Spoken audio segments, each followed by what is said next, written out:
Okay. Good morning, everyone. My name is Alicia Betancourt. I am from San Diego City College, and I am one of the coach members of the California Outcomes Assessment Coordinators Hub. And I am very excited to introduce Shamini Diaz. She is from Claremont Graduate University, which is in Eastern LA, like she mentioned. And I know myself, ungrading is something that I have been working toward and plan to implement in future semesters. So I am really, really excited to hear this talk, and hopefully you all are as well. I'm very excited to be here this morning. I have been ungrading for a long, long time. I started out teaching writing, and Peter Elbow's work, Contract for a B, was one of my first attempts.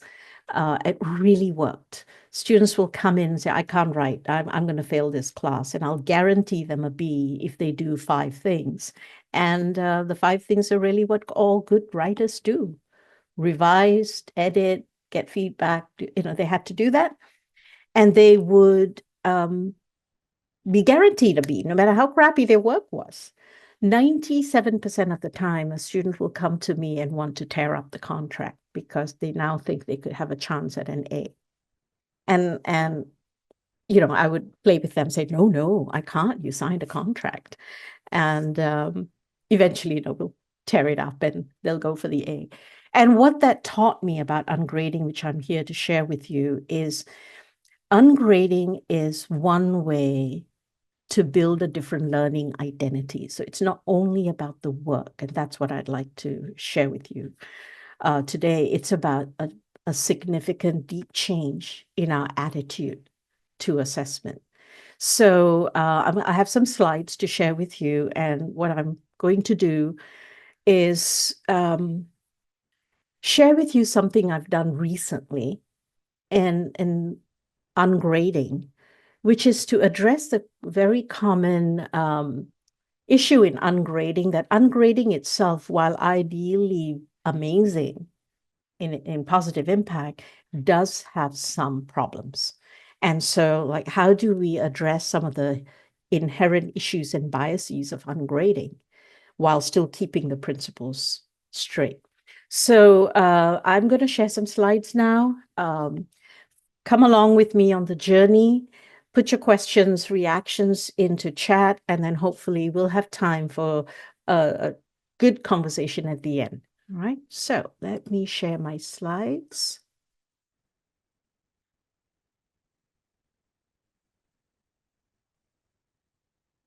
All right, so I like to call this the secret sauce to ungrading. Is formative student self-assessment is good, but ungrading is kind of the secret. The ungrading principles is the secret sauce to making this really powerful. So this is what I hope to do today with you. I'm sharing my personal experience in a particular class that I did with some responses from my students. From the get-go, know that you want to be thinking about, how does it apply to my situation, my class? Does it apply to the kind of topics that I teach? Keep that in mind as you follow along. I want to explore this word ungrading and what it could mean for us, share my journey, and think about how you might want to adapt it. So if you're thinking of questions, like, how do I adapt that particular strategy into my particular situation? Keep that thought going. So this word ungrading, it is an odd word. I didn't even know I was doing ungrading because I'm an old person. I started a long time ago. The word ungrading itself was invented in the late 90s, if I'm not wrong, by Jesse Stommel, who's an awesome scholar. And then I was like, oh, that's what I've been doing. But it's a weird word because we are so, and this is a very important point, we are so accustomed, and so are our students, to the word grade and grading. We've experienced it since first grade, some of us, unfortunately, even from preschool, right? Grades. So we don't give it much thought. And the word, putting just this little prefix, ungrading, is like a huge stop sign. Pause, stop. think. What is it we actually do with ungrading? So this is from Jesse Stommel, the inventor of the word ungrading. And he defines it as raising an eyebrow at grades. He's not saying throw it out, but just raise your eyebrow at grades as a systemic practice, distinct from simply not grading. So he's not suggesting that we don't grade, but he's saying we need to ungrade, whatever that means, right? And I love that he is, from a transdisciplinary perspective, I love that he recognizes the complexity, that it's not neat, it's not tidy. There isn't one way to ungrade. It is different. Context matters. But overall, ungrading is an active and ongoing critique of grades as a system. And it's also the decision to do what we can, depending on what we can do to carefully dismantle the system. So ungrading is really about intentional questioning of what it is we are doing when we say assignment, rubric, grade. Are we judging? Are we forming? Are we growing? What is it that is an impact of our process? So this thing about conditioning that I mentioned before, hang on. We are so conditioned. So by the time our students have come to college, they've been a good friend of grading for 12 years. They might have been bullied by it. They might have had all kinds of things happen to them. So I want to play one little game with you. This is something I do with my students. We don't think about how and why we grade. So what is it we're not thinking about when it comes to grading? If you can finish the sentence, put it in chat, but please don't submit yet. Don't hit enter, right? So write your sentence. What is it we are not thinking about when we think about grading, or when we don't think about grading, right? So we don't think about what, right? So I'm going to give everybody a few moments to finish that sentence. Give me a thumbs up or some kind of a signal that you have written your statement. Okay. All right. 5 more seconds. Great. Thank you. All right. Everybody post. Let's see what we get. Oh, wow. Look at that. Okay, let's see. We don't think about how or if numeric grades reflect actual learning. Yes, we don't think about grades as feedback or coaching or guidance for how to do better next time. We don't think about teacher bias. Yes, we don't think, is it an accurate description of what students are able to do? Intrinsic motivation. We don't think about emotion. Oh my goodness. Yes, grades are all about emotion in many ways. We don't think about outcomes. We don't think about if the assignment is structured well enough to actually see how students apply skills. Look at all these things that we often have no time or just take for granted, don't think about how another instructor might grade the same work. Oh, there, Lauren, you have a really good project. Do that. Same work, different week. I mean, in my school, we used to call it norming. Everybody grades same thing. And then, yes, Susan, norming. It is such a good thing to do because it is so instructive for us as educators. Right. So I ask my students this, and you will see, I'm going to show you in the next slide some of the things my students say. This is from a class on pedagogy. So, we're talking about it a lot. But I also ask this when I teach writing, which is the other thing I do. And I get very similar responses. And you will recognize the spirit of what you have shared in what the students have said. So if you look at this, right, so much of it is emotion. We don't think about whether grading shuts us up and keeps us down. We don't think about whether grading makes us desperate. A lot of conversation now about plagiarism and AI and so on. There is this sense of they're going to cheat. But if you look at the research on all of academic integrity and plagiarism, especially, a lot of it is desperation. My scholarship will be pulled if I don't get an A. All sorts of stories. So, and I love this. One of my students had this wonderful statement. We don't think about how far we have advanced in education, but how little grading has changed. That really makes you stop and think, right? We don't think about the disconnect between what we grade for and what we need for the future. And this student elaborated on, we need so many other things for the future, and we are not given any feedback about whether we are being well equipped. So grading is problematic. Yeah. There's a lot we can do. And I've always thought about assessment is at the heart of learning. It is. How do you know you can ride a bike unless you can ride it, right? How do you know that you've learned to, make a good soup except by tasting it? You assess how you're doing. How do you know you can do something if you don't have visible evidence of that doing? And why then, the metaphor of the heart, do we hurt the heart of learners? This, for me, is one of the reasons I give so much attention to assessment. I think it's very important, but how we do it needs to change.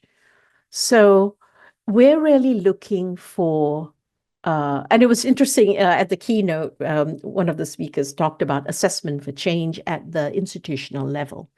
At the classroom level, if you think the classroom is the microcosm of a system, of the world, of an organization, then the change management you're trying to achieve is change in students' learner identities. How many of you have heard, oh, yeah, I never get an A. I'm a B student. I'm not great. Students' relationship with assessment. I often get my students to draw what assessment looks like. And some of the drawings are pretty scary. I got a firing squad once. It's very emotional. What is their relationship with feedback? The word feedback is scary, right? Because they think it's criticism, whereas feedback is just an echoing back. What is it I'm seeing? And ultimately, the assessment for change process can shift students' motivation to engage much more intrinsically with an interest in their own development. So this is what my meta goals are when I do the stuff in class. So here's a look at ungrading. So the principles of this, in a way, are very transdisciplinary. You have to transgress something, but then you have to go beyond it and transcend it and say, what exactly am I doing then if you're going to achieve a transformation? So ungrading, one quick definition is elimination or minimizing the use of assigned points or letter grades in order to enhance learning. It doesn't mean we don't grade. What we want to amplify is developmental work. So I hope in this slide, some of you are going to be thinking, oh, but I do that, right? Great. Let me know in the chat. You have to amplify grading for mindsets, the development of the student on iterative improvement. It's not a single assignment, boom, let me judge you. You want to amplify and focus on feedback in relation to goals. So you need to have a goal, a destination, very clear rubrics, and I'll share a little bit about what that might look like, and a lot of scaffolding so that feedback becomes a friend. This is self-feedback, peer feedback, teacher feedback, right? Rather than just a summative score. We want to get rid of, dampen peer comparison and competition. So you want to create a culture in the classroom of we're helping each other, right? We're not competing because we're taking away grades of a certain type, right? We may have points, and I'll talk about that in a minute, but we're actually not grading ourselves and doing this ranking and comparison. We want to amplify students' agency in this really important skill for the future, learning how to learn. They may never do chemistry again or math, or, they may not become a writer, but they will walk away with one of the most important skills for whatever they go on to do, which is learning how to learn. And that builds strong learner identities. It takes away the imposter syndrome. This is one of the big things in college. Why am I here? Especially for students who've been traditionally oppressed, marginalized, ignored, silenced. Sometimes there's this very strong feeling of being an imposter, trying to pass as a student in many ways of iterations of that word. But when you create agency, you create voice and you create presence. And that is one of the most critical things that we can give our students, no matter what subject we teach. And it's holistic learning that recognizes the complexities of learners and learning. Ungrading really gives us a chance to say context matters, identities matter, it's complexity of identities, intersectionality, and I can be flexible because of the system I have set up. So this is sort of ungrading writ large, right?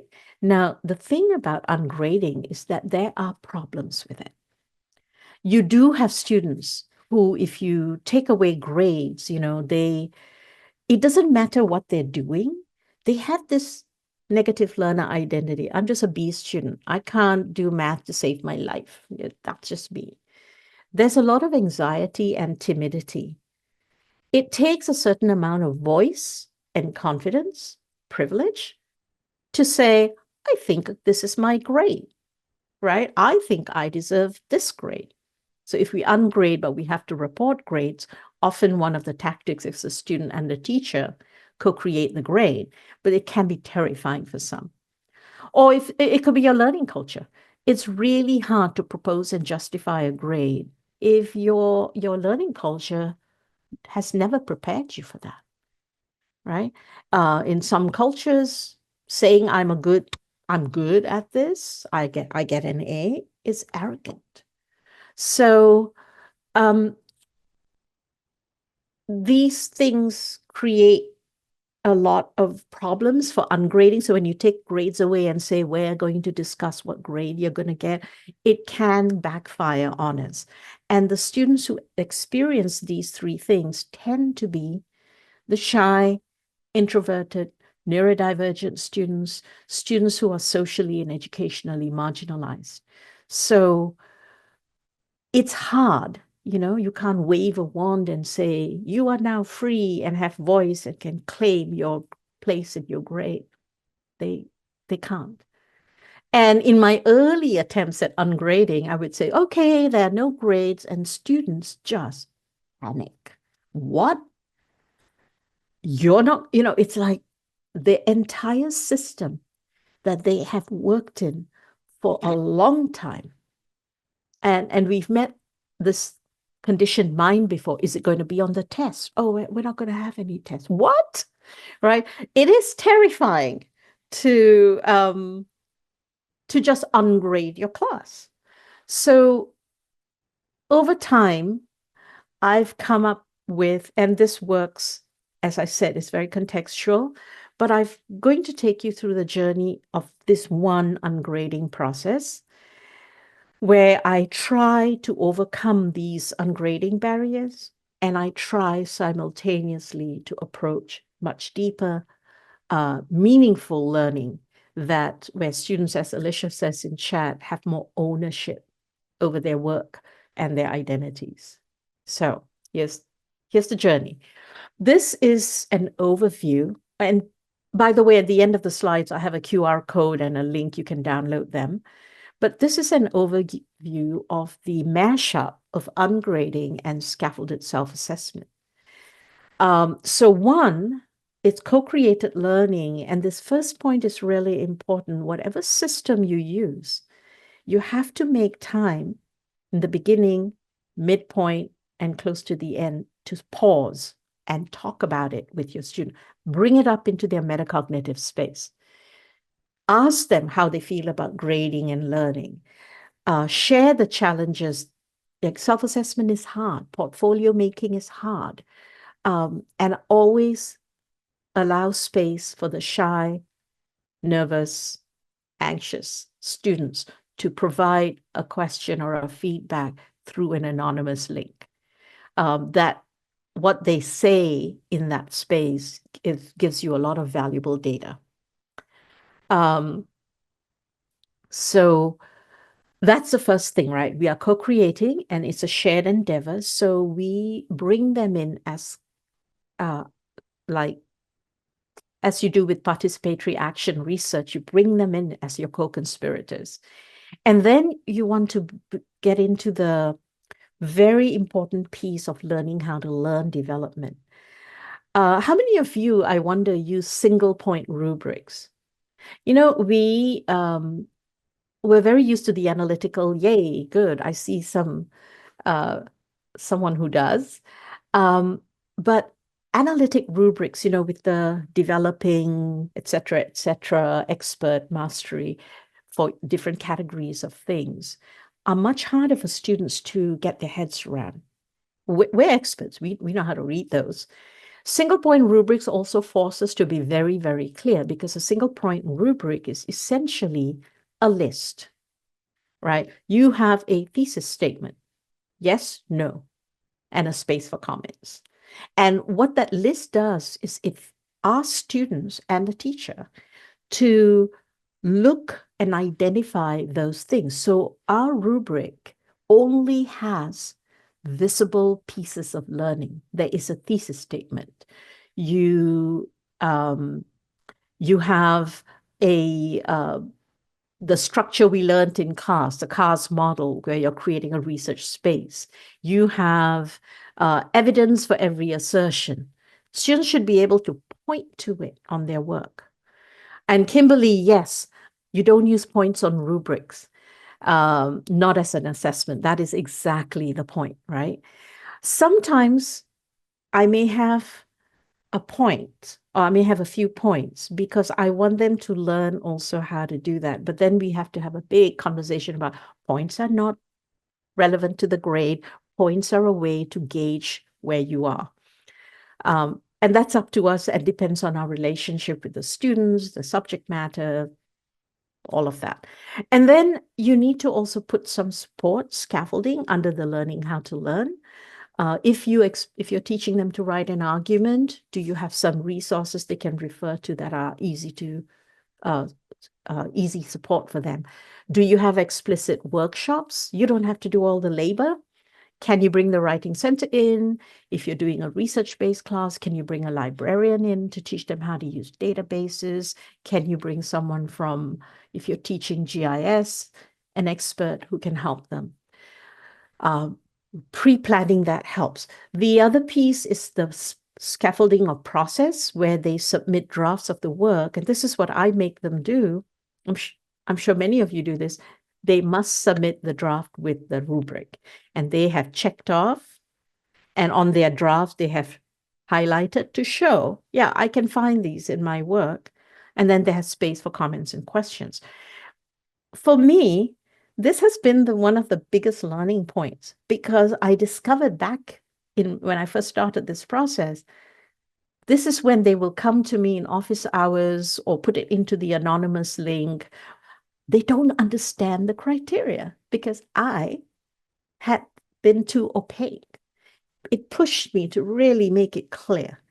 So just having the submission of drafts with a copy of the rubric where they have pointed to the criteria in their work helps to check, especially early on, so that they become experts of the criteria. They're learning how to learn. They're learning how to assess their own work. And then I'll show you this in a minute, but there are three significant points of reflection, beginning, middle, and end, where they look at how they're doing. Again, allows me to pick up on things, problematic areas before they get to the end. And then depending on the subject matter, like when I teach transdisciplinary stuff, there is some knowledge, like factual things that they part of the class, and students feel very uncertain of themselves if they don't have evidence that they know. So these quizzes, Canvas is really good for this, self-test, open book, multiple tries. I always say, do the first one as your baseline without the book. Then you get to do it over and over again and refer to your materials until you can get 100% right. But it gives them this confidence at the end that I know this because they can answer all the questions. And oh, thanks, Claudia, for sharing. Transparent learning assignments is a wonderful structure that, yeah, I do use it. That gives students the assignment. What is the assignment? Why are we doing the assignment? Steps for doing the assignment. Here are some resources, and here is the rubric. And it's a wonderful, transparent way of guiding people through learning. So this is all process scaffolding. And then the one piece I find really important now, I used to do it only in writing classes, but I do it in every class I teach now, is that they build a learning portfolio. So they are being guided to create a visible set of evidence of learning. So the portfolio contains work drafts and revisions, the rubrics they use, the feedback they get, and then the final drafts. They contain all that learning reflection, early, midterm, end. They contain their journal. Make them keep a journal, which is just a single document that they put all their stuff and notes in. And in building the portfolio, they are also beginning to learn how to learn. And they are developing really good self-management and knowledge management skills. So this is the large process. And this is the metaphor I share with them. You're on a journey. So we talk about metaphors for learning, and then I share mine. And I say that your assignment instructions using that tilt approach is your map. It tells you what the task is, why we do it, tells you the outcomes, our destinations, we're traveling there, and it gives you directions, give you resources. The rubrics that come with the assignment instructions are like our GPS or compass. You can set your destination or goals. You can keep track of how you're going, whether you have to make a detour because maybe don't all travel the same routes.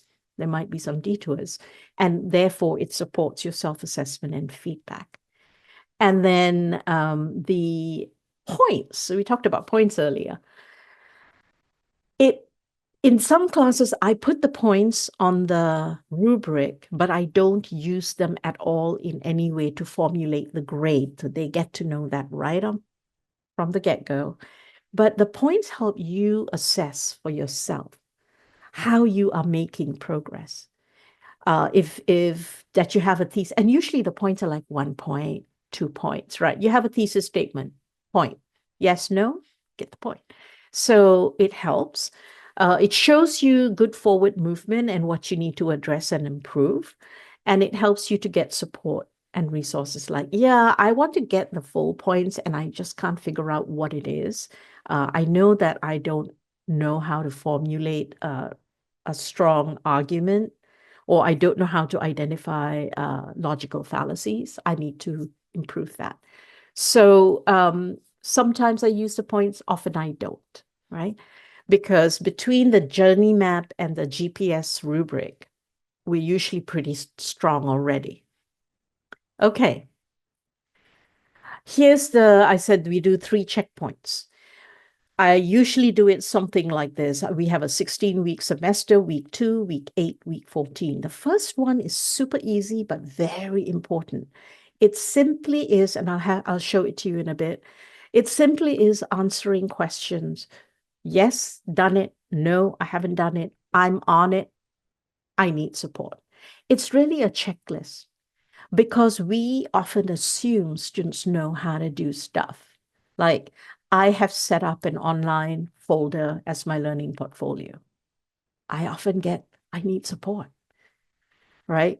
Uh, I know how to go to the Canvas modules and uh, work with a discussion question. It's just simple things. And because this is submitted only to me, even the TA doesn't see it, there's this confidence of they can be pretty honest about, I haven't done it yet. And then we can, usually after they've done this, I have every single student in class book a 15-minute meeting with me, just to talk about stuff that they wouldn't reveal in any other way. Many students don't qualify for accommodations, or like one student said to me, I have two special needs children and I'm going to school. There's no accommodations for that. And so we talk about what flexibility we can have in class.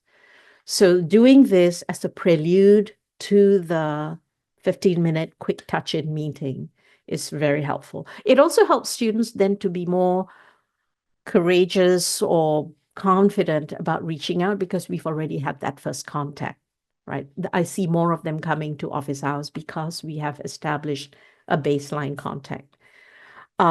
So this is really important in setting up for success. Halfway through, the midway checkpoint is really about their learning journey. I give them the course learning outcomes that we looked at the beginning, and they have to simply estimate, am I making good progress? Do I not understand the outcome? Because now that I've gone for a while, I'm like, I don't get it, right? What's clear at the beginning might become confusing in the middle, or I don't really know how to judge whether I'm doing well.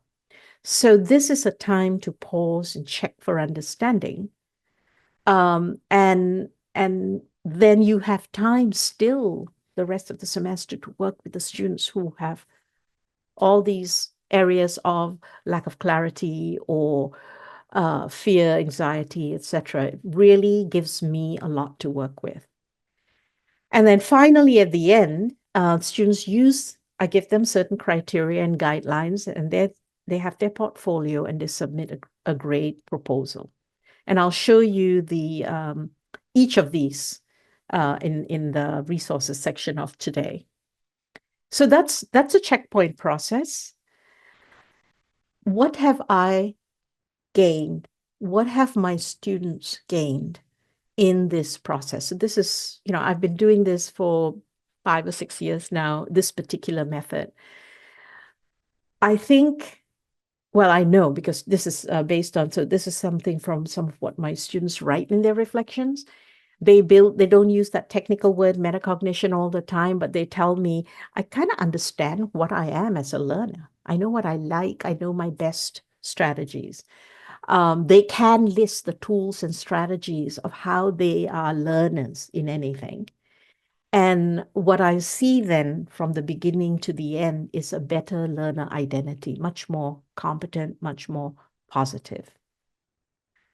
I see this, and students write about this. They really share in their reflections that feedback is really a useful thing. I didn't know, especially people who do sports or play a musical instrument will compare it to that. Wow, it's just like learning to play the guitar. You just got to do it again and again. It gets better, right? And what I find then is then they talk about excellence. And what we're doing is we're scaffolding rigor rather than lowering the standards, right? And the removing learning barriers comes through very strongly. More students will come to an office hour and say, I don't get it, right? I find that the anonymous link that students have is less and less used, and more just come out and talk about things. And in one class, at the end, even though we do reflections and we have a sharing in class for whatever they're willing to share, so many students will talk about very openly about, I used to hate writing, but now I feel like I don't know of it yet, but I feel like I can ask for help. And the ask for help phrase comes through in their reflections, in class conversations, and visibly they ask each other for help. So it's really lovely. Um, yeah, they become their own self advocates for sure. And this is useful. So from an equity perspective, it's like a UDL principle. It's useful for all, but especially for students who come from very marginalized populations where they haven't had preparation for college, or they come from a very different learning culture. They come from life worlds where they're holding down two jobs and they have children. Um, they have imposter syndrome. Well, I don't think I'm as smart as everybody else. I don't know why I'm here. And they have these low learner identities. These are huge issues in education. And I'm not saying that doing this method of scaffolded self-assessment ungrading is the answer. But I feel that whatever version of this that we do, by pausing to think about grades and how we grade, why we grade, and thinking about it from the perspective of students, we can really approach a different form of assessment. And this is the change theory for how do we do change in assessment at the level of the system of the classroom, right? There's the bigger system, but we have power to shift the system in our classroom. So that's really important. This is some of the things my students have shared. I love I'm actually learning to be curious again. It feels good.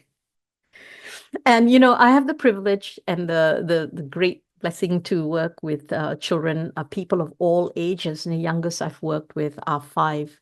They are full of curiosity, 4 and 5-year-olds.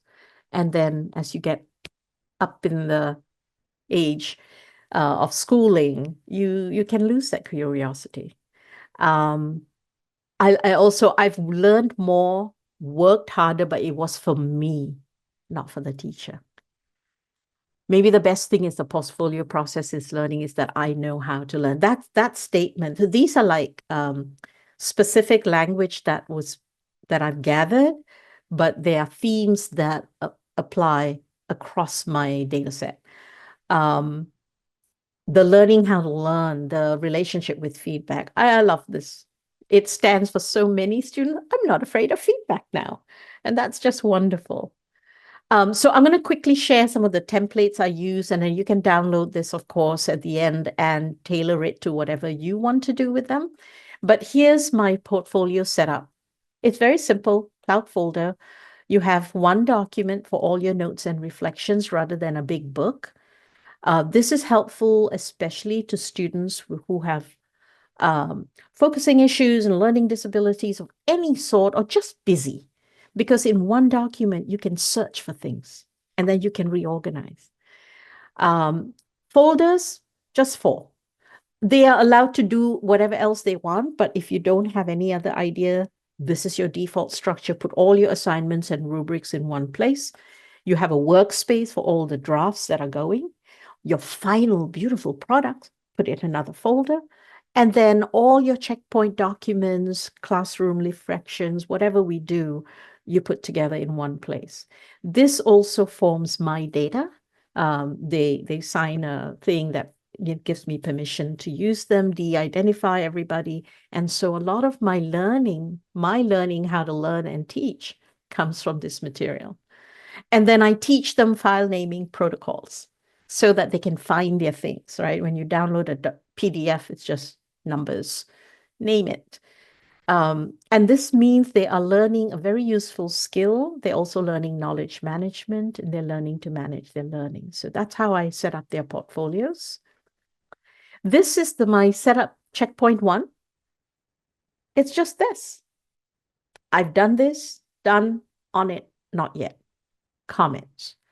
I've downloaded and saved the course book and assignment book. I've set up a journal document. It's just simple things like that. It is all the getting ready to be successful. I'm contributing to class chef. That one, I get so much. That's where I I don't know how to do that. I don't think I have anything to say. And so after this, when I have my 15-minute meeting, we talk about these things. And you can see the change. This is checkpoint one. At the end of doing that little simple checklist, they write a summary reflection. And they can do bullet points, they can draw, you know. This is in response to, we have a conversation in class about learning barriers, learning how to learn. So they write about how they feel about that, what they think about that, and how I can support them. Checkpoint 2 is course learning outcomes, and then a set of questions that scaffold the thinking, right? Rather than just say, are you getting there? You know, which outcomes are you confident? What have you been enjoying the most? What are your strengths? Where are your productive struggle? I introduce that phrase to them, and we talk about what that means so they know it. And what are your limiting barriers? And I make a distinction. Challenges that stretch you are different to the barriers to learning. These are challenges out of your control, right? And that distinction has helped many students to think about what they think of the word challenge, right? Some challenges are good challenges, and productive struggle is a good thing. Then checkpoint 3 is the big one at the end. So first, it comes in two parts. First, they reflect on the journey. They look back at their checkpoint documents. They think about the difference between when they entered and how they are now in week 14. They look at their learning portfolio. Once they've done this is how they do the grade proposal. So it's not just coming up with a grade. They have another single point sort of rubric here. They write a short account of their learning journey. So it's a narrative reflection of how they've learned, what their strengths are, and then they have this. And if they can easily claim all of these statements, easy A. If you can claim everything but 2, maybe a B. If you can claim less than half of these, maybe a C. I was so nervous about doing this. What I found is, if I've done my job, a lot of people can claim these statements, like most of them. Some people hover between an A and a B, and that's what we discuss in our meeting. But that's how they propose the grade. And then I just wanted to say, we all talk about AI. And one of the things I'm discovering, I want to research some more, is that ungrading can dampen the motivation to teach, because you're taking away the high stakes, you're reducing desperation cheating, you're focusing on drafts and self-assessment, and you are diffusing the forbidden by integrating AI. Like, we shouldn't say don't use AI, then forbidden fruit. So here are just 2 things I've done with AI. Students submit their writing to AI with the prompts I give them and ask AI to highlight the errors, etc. Then they can work with AI to improve their arguments, or they can go to the writing center. And interestingly, a lot of them go to the writing center. And then they submit the draft, improved draft, with all the output. They have to print out the AI output, and then a summary of what they learned from AI. So, it's hard work, but then they learn to use AI as a coach. And then the other thing is, in class, they brainstorm in groups. And when we're talking about learning how to learn, I try to spend a little time in class every now and again, talking in the metacognitive space. So they get into groups, they make a list of all their learning how to learn skills, and then they make a mind map of it. And this tool called GitHub, sorry for the error, it's HUB, GitHub, has an AI companion. So they can do a mind map and then ask AI to add to it. And what they come back and say, oh my gosh, we never thought of X, or we never thought of Y. And they have more skills, which they either recognize, I do know it, I just didn't think about it. Or so they're building that explicit metacognition, or they will come and say, well, our mind map, the AI companion suggested this, and the other. What does that mean? What does it look like? Do you think it's important? And we can have a conversation. Then they individually write a short reflection about how AI helped them to do this. I use ChatGPT, by the way, Kimberly. It the AI might, it depends on the prompt. So a lot of it is the prompt to offer, yes, to offer suggestion. Can you point out which paragraph has a logical fallacy? Can you point out where there is insufficient evidence to an assertion? So it's not, can you improve this? And I, teaching the students how to write prompts that are coaching prompts, it's incredibly, uh, it's still taking a lot of time in class because I realized that prompt engineering is a thing. There are jobs out there for prompt engineers. Writing a good prompt to coach your work rather than to do your work is very hard. And often in class, in the last, say, 3 semesters, some of the conversation that's gone beyond class time is this question about, wow, it's really hard to use AI. It's so much easier just to get the AI to do the work. And then we talk about the ethics of that and what they are missing out, what they're not learning, how it's going to be useful for the future. But I want to end this AI piece by just sharing this. Before AI, now with AI, if somebody wants to cheat, they're going to game the system, they're going to game the system. I'm okay with that.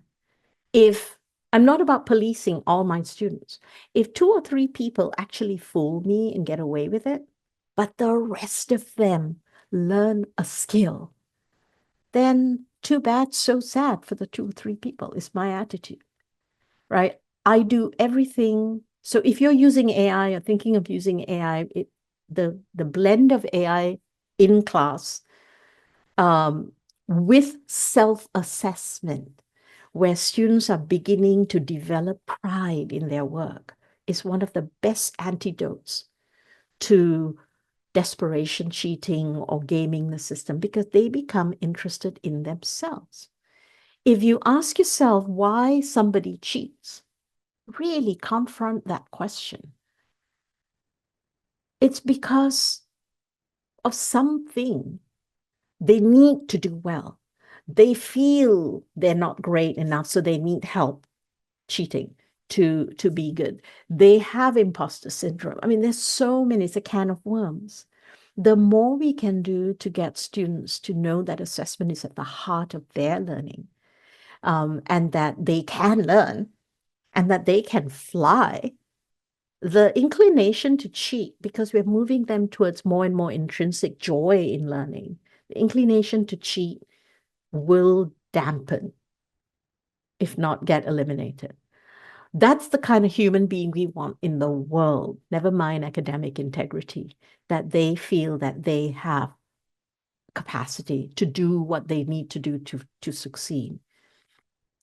Then integrity becomes part of the joy of learning. So this work, Kim, I have not published yet because I guess I'm on a very slow and long burn. It's very qualitative and very rich, and I hope in the next year or so to get it out there. I think I want to share this with as many people as possible. So I leave you with this quote that learning is not linear and it should create space, assessment should create space for learning. And I'm going to just put this up so that you can download the slides. And I am going to, I'm going to leave these up if we have time. Oh, it's 10:50, a few minutes if you have any questions or comments. I would love to, while you're thinking about that, just to put into chat 1 or 2 things you're taking out. Yeah, I'll put the link in chat.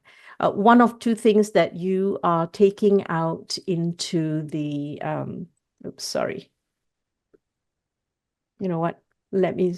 I'll put put it back up. But what are you taking away with you from this whole thing?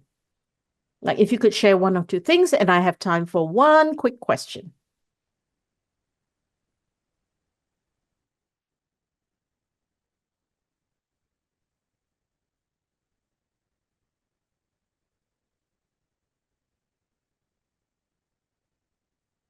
Okay. Alicia, thank you. Well, off the top of your heads, if anybody has something, or is there a quick question? I think we could do a quick question in the next 3 minutes.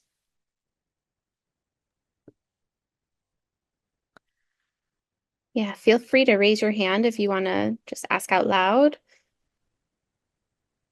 We can unmute you and get you on there. I do have a question. Yeah.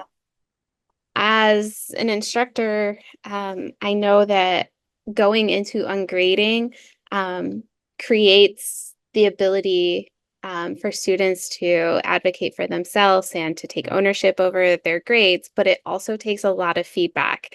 I know that you mentioned having a TA.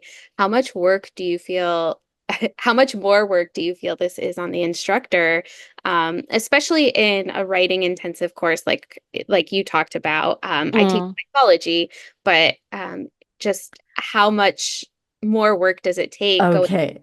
this? It's hard to do in a large class. You will need a lot of TA help. So I've done a couple of things. First off, the first time you do it is horrible. I'll share that, but it's worth it.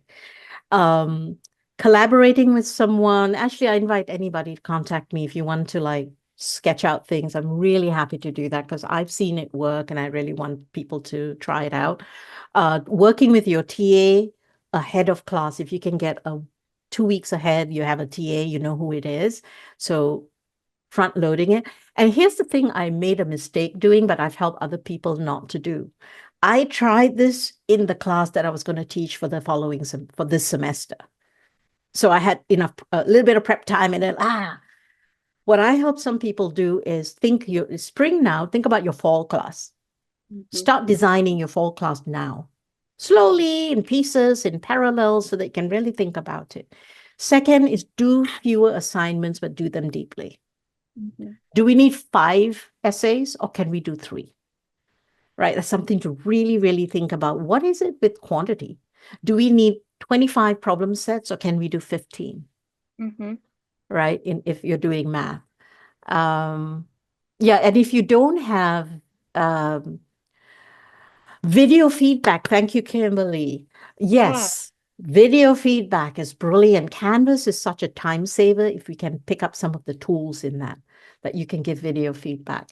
If you don't have a TA, go at it, ungrade one piece. Like you have a little module, and you can do. You're doing this particular topic in history for that assignment, ungrade it. The other thing to reduce grading, but also to increase learning, this is a whole other presentation, is work in collaborative groups. You have to do a lot of scaffolding so you don't get freeloaders and you get everybody contributing, right? And there are ways to do that. Then you have to grade less. They also have to read each other's work. If there are 5 groups in a class of 25, you have 5 pieces of drafts. Oh, Right. So you can, and even with writing, you can do collaborative writing, which is actually really good for metacognition of argument and structure. And then having done 2 collaborative pieces, then everybody does an individual. It's like rehearse before. So there are many ways to do this. Um, but all the stuff I shared is not all the stuff anybody should do. The principles of it that are on the slides. Think about those, that stop sign, stop you, and then go. thank you. And I think just to say one thing that I'm taking from it, I do self-assessments throughout the course because it's a good checkpoint, but I'm really going to go back and utilize some of what you have in yours because it was just one of those aha moments of either a way to word something or just something that I should also be checking on throughout the semester. So that's Yeah, probably the thing I'm taking. Great. Well, thank you everybody for spending an hour with me. I am, look for me on my university website. Contact me if you're curious to talk more. Thank And you have so a good rest of the symposium. So many good sessions. Thank you so much. That was wonderful. Bye, everyone.